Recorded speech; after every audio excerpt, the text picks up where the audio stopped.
Like, this is the time that I have to film this today. And of course, my neighbors are like, we gotta mow the lawn at this exact moment. Welcome to my channel, people. I'm Brandy, and today I'm gonna be sharing a 1950s mirrored shadow box makeover with you.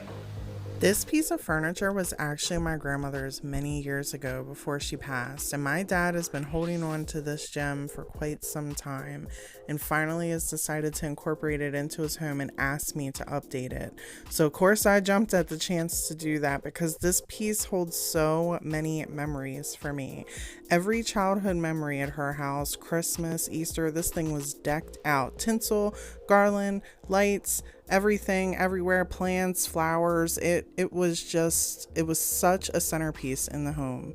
And I am so thrilled that I'm going to get to share this makeover with you today.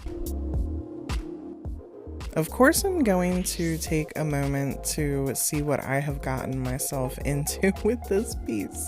I really just noticed a lot of dust and some tape. She had a bunch of tape on here in different spots, probably to hold the lights up or the garland, and this poor piece of styrofoam, that thing, ooh, it needs to be retired. You've done your job, buddy. I don't know what this orange stuff is or brown stuff. It's hard. I don't know what it is. It's crusty. We're gonna get it off of there. Then I noticed there are some stains we're gonna have to address. It's on the top and the bottom, but for the most part, that was really it with this piece. Since this piece was so old, I didn't want to just jump right in with my crew cutter and felt, let's start off by cleaning this with just some soap and water.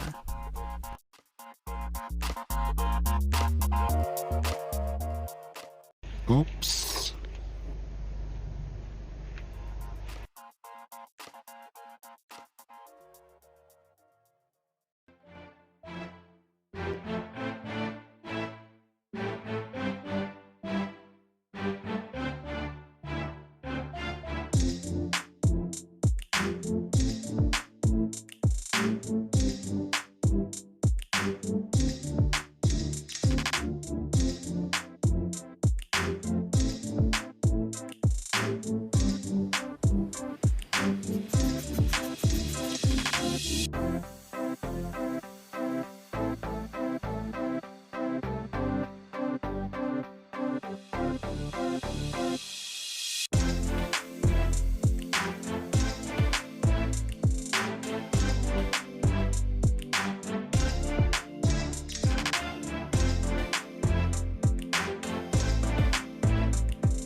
There are several ways you could block the mirrors off. I use paper towels. I've had some issues with some newspaper in the past where the print from the newspaper will end up on your project. It might not happen to everyone, but it has definitely happened to me. So I'm going to use the paper towels, and if a little bit gets through the paper towels, I'll deal with that aftermath.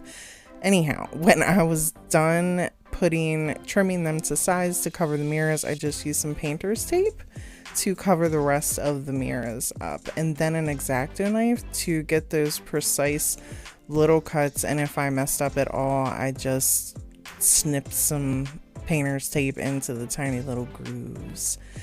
But this actually took me about an hour to really get this completely taped off, but it turned out so good. I did such a good job. Before you start painting anything that has stains on it, that you know for sure has stains on it, you definitely want to put a stain blocker on it.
I let this sit about 2 hours and then brought it in and noticed this. It's a little crusty spot. So I took a toothpick, wet a paper towel, twirled it on up in there, and stuck it in a hole. And got all that gunk out of there. The paint I'm using is rather thick. I would add some fluid to it, but figured there are many dimensions with this shadow box, and I might just want to try and do this without thinning out the paint. And as long as I'm mindful with my brush strokes, I should have minimal ones in the end finish.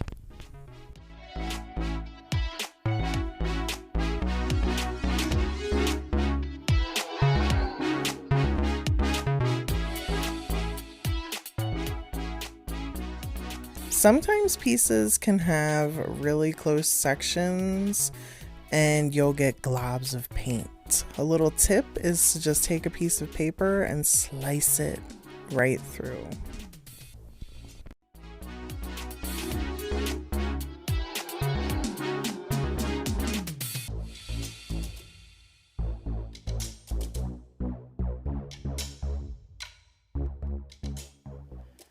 All right, who is ready to see how well I did with trimming all of this off and how many touch-ups we are going to have to do?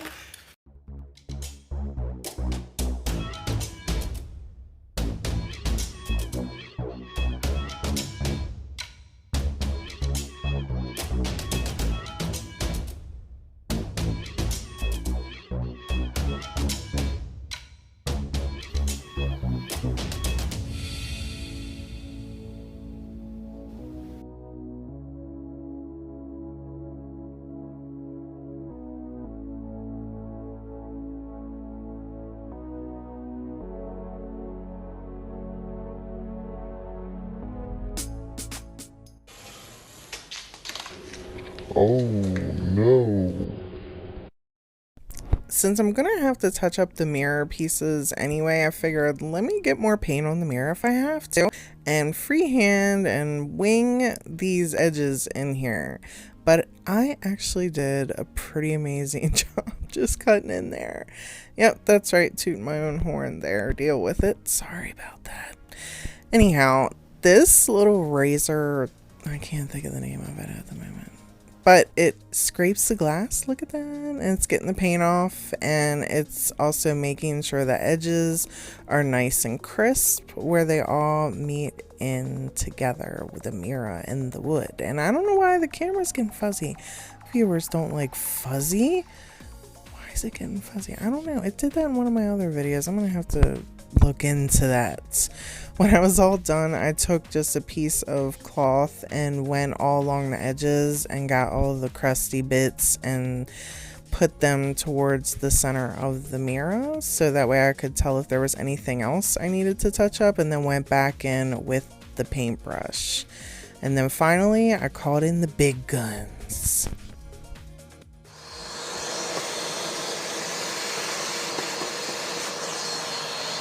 The vacuum is definitely the best way to go when you have pockets in your projects to get stuff out. Do you see this residue like on the mirror? I am using hot water and vinegar. That's it. Hot water and vinegar to scrub this mirror. I see people use chemicals and all kinds of crazy things to make sure they don't have whatever on them. I don't understand it. Hot water and vinegar, and then I'll dry paper towel, and look how nice and clean this mirror is.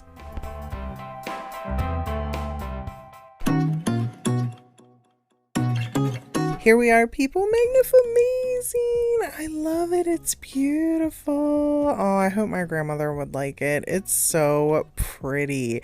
My mother picked out these florals at Hobby Lobby. My mother dropped bank at Hobby Lobby on these florals. Ooh, 50% off wasn't enough. Ooh, Hobby Lobby.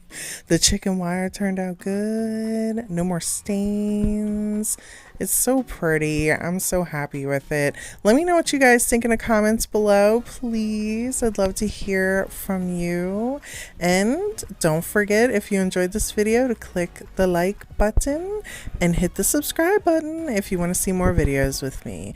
Each like, each comment, and each subscriber tells YouTube to suggest my content. Until next time, bye!